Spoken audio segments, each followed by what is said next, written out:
Hi, this is Mathia Ford with Renal Diet HQ and the Understanding Your Kidney Test Results course.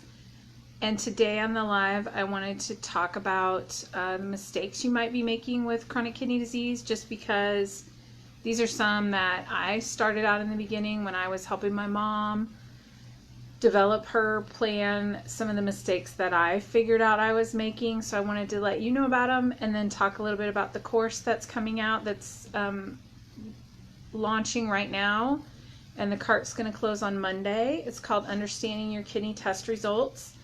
And if you go to renaldiethq.com/understanding-kidney-test-results, or if you go to renaldiethq.com, at the top of the page there's something that says Understanding Kidney Test Results, and if you click on that, it'll take you to that page that you can find out more about it.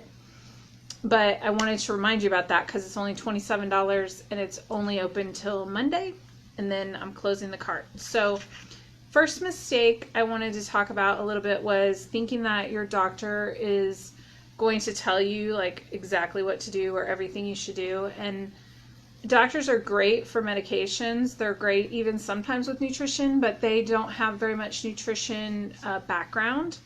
So a lot of times they'll give you medications, they'll tell you to everything's gonna be fine, and then what you don't realize is that you can do some things to change your chronic kidney disease, but you don't know what to do. Dietitians are experts, just like myself, registered dietitians, and we study nutrition and how it works in your body. So we know kind of how to, diet is a huge part of chronic kidney disease, stage 3 all the way up to end stage renal disease. Your diet is significant in improving your health, or ignoring it, you continue to have more issues. So the second mistake that I see a lot of people making is thinking that chronic kidney disease is going to continue to progress slowly. So it might have taken you 10 years to get to the point where it showed up in your labs. But the reality is that you have, over 1 million nephrons, millions of nephrons between your two kidneys. And by the time you start to see the damage in your labs, you start to see the damage, the results, the eGFR is lower than 60 and all that. You have albumin in your urine, all those things. By the time that happens, you've damaged over half your kidneys. So it's the rate that it's going to continue to happen if you don't make the changes you need to make is going to increase, just because you're putting more pressure on less capacity. So I want to encourage you that there's some changes that you need to make, but just be aware that kidney disease, there's certain indicators that will show if it's going to progress quickly or slowly. eGFR combined with the UACR, the urine albumin to creatinine ratio, both of those together, if you have over 30 milligrams per gram of creatinine, of albumin in your urine, then you're going to have a higher progression than someone who doesn't have that. That is, albumin in your urine is a significant sign that your kidneys are not filtering as well as they should, and then that means that you're going to potentially have more damage, and then it'll progress more quickly. The third mistake I wanted to talk about is that you may think that you need to restrict everything. So a lot of people come to me and they go, oh, I need a potassium list or a phosphorus, low potassium vegetables. And my response is, have you already managed your protein? Have you already looked at how much protein you're supposed to eat? And have you already cut back your sodium? And is your potassium level high in your labs? And a lot of people are just taking a shotgun approach, and research shows that you don't have to restrict potassium in kidney disease unless you have high potassium levels in your blood. You need to restrict protein, and restrict is a strong word. You need to eat a moderate amount of protein, and you need to eat a moderate amount of sodium. So sodium is 2,300 milligrams or less per day. That's recommended for everyone with chronic kidney disease. And then protein is a moderate amount, so 4 to 6 to 8 ounces a day, depending on your size. is appropriate amount of protein, and any type of fish, chicken, beef, those are all okay. It's recommended that you eat high biological value proteins, so it's things like animal products, dairy, and cheese, those types of things.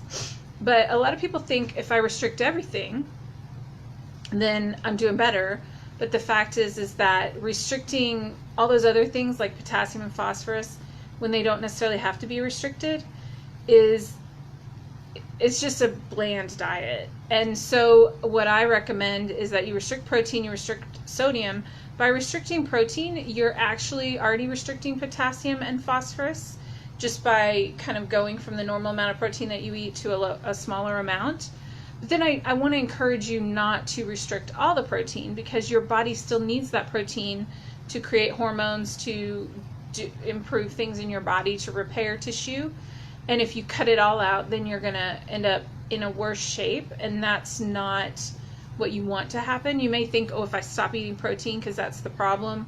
It's not really the problem, but you might think that protein is something that you should just not eat. I've had people tell me, the doctor told me just to eat fruits and vegetables, and I think that's terrible advice, because you need that protein that's in the foods. You need a certain amount to repair your tissues, to continue to develop hormones, and to stay in good health. The worst thing you can do if you have stage 3 or stage 4 is to get yourself in a malnourished state, because then you're going to be in a condition where you're not going to be in good health if you need dialysis. And you may think to yourself, well, I just don't want to get on dialysis, I'm not going to eat protein. But that's not the only solution. And looking at your labs can help you understand like what types of things you need to change. So the fourth mistake, find my notes.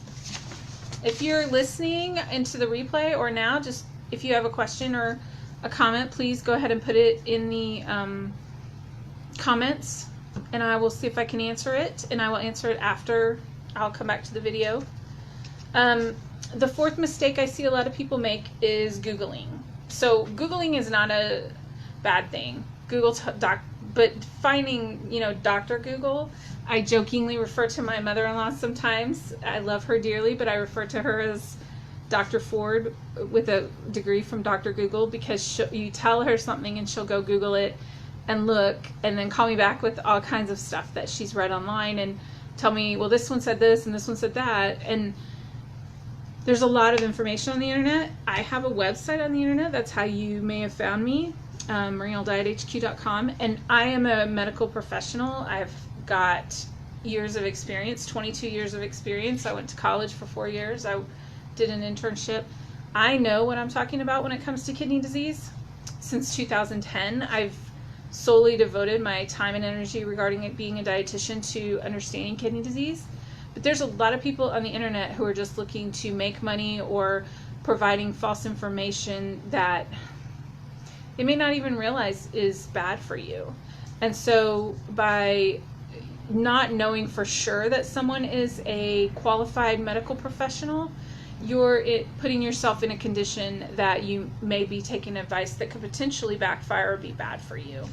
So following health advice from trusted people is great, from your doctor, from your dietitian, from somebody who's knowledgeable, but from untrusted sources it can cause more damage. So I wanted to think about how you can not make these mistakes, and my thought is you can either pepper your doctor with questions. You can ask them lots of questions. You can go in and call the nurse and stuff. But a lot of times that information is very generic. It's very generalized. And so one of the things dietitians do is look at your labs, and we help you to understand how the labs are showing what damage is happening and what kind of things you need to do. And one of those things the thing that I have done is I've taken that knowledge and that information and made it into a course where you can understand kind of what's going on and what these labs mean, but without you having to pay $150 to sit down and talk to me for an hour.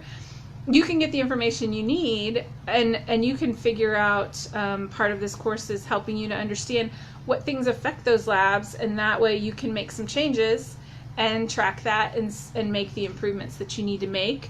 It's not a replacement for a doctor. It's not a replacement for a dietitian, but it is an opportunity for you to understand kind of what's going on and how you can ask the right questions and advocate for yourself. So that's really what I wanted to talk about today. And so if you're watching the replay or anything, or right now, if you have any comments or questions, put them in the comment field. And then I want to remind you that the Understanding Kidney Test Results course is closing on Monday, August 19th. It's $27, and it is at renaldiethq.com. For just the front page at the top, there's a button that says, there's some words that say Understanding Kidney Test Results, and you can go right there and that'll take you to the information page. How long does perm cath pain take to go away? Are you talking about a fistula placement?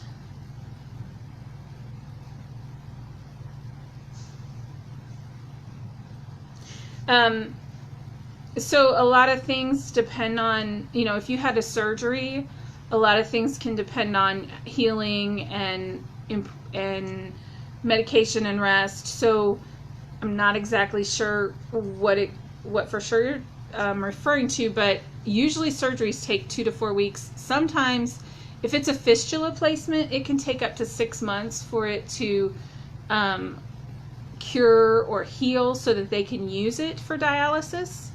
So if it's painful, I would say after a week or two, I would talk to your doctor or surgeon and ask them, why it's still painful, because I wouldn't think it would be painful after a couple weeks, but I would think that it would maybe potentially still be healing after 2 or 3 weeks. Okay, guys. Oh, a neckline. Okay. Is that, usually they don't do necklines for permanent placement. Usually so it may be that it's a temporary line while you're waiting for another fistula to be created. So, okay. So my answer is still the same, that if it's been a couple weeks and you're still feeling pain and you've done the things that you are supposed to, actual physical pain from it, are you talking about when they put in the needles, or when they just general pain?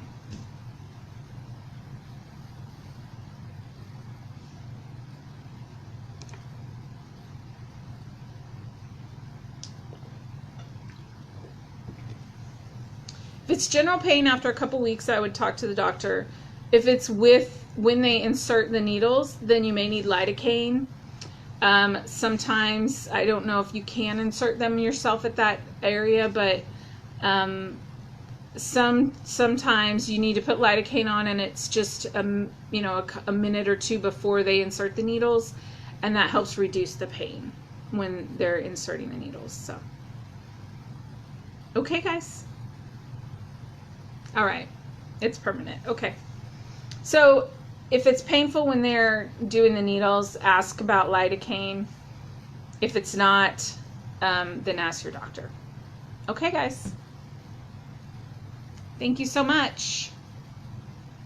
See if I can